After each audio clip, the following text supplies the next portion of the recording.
Today we are in Cedar Key, Florida at the Florida Gulf Coast Mitigation Bank.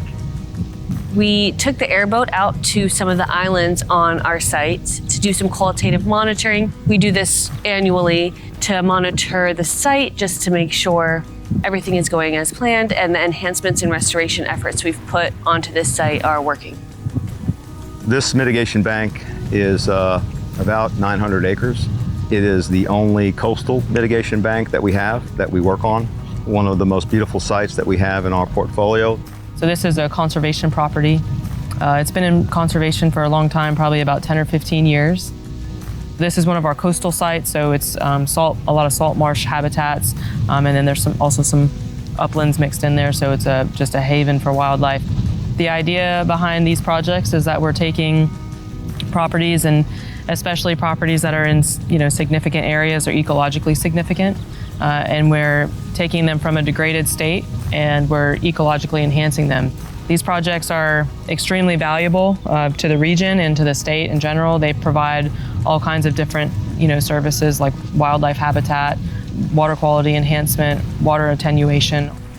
We develop and sell coastal credits, mitigation bank credits on the open market, and those credits are sold to folks like DOT, transportation, railroads, pipelines, whoever needs to offset their wetland impacts.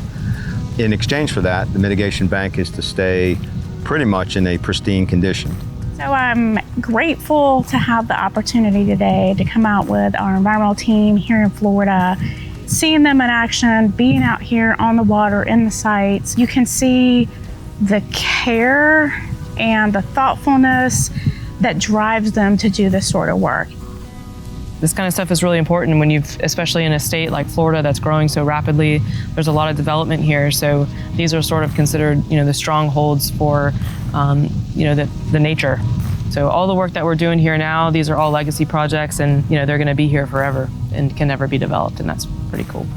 This kind of remind me why we get into this business, right? Whether you're an engineer, architect, biologist, a lot of times when you have the conversation about why did you choose to do what you do, it's because we want to make it better than we found it. I hope that, my legacy at Barge will be the hundreds of thousands of acres that we worked on over the years.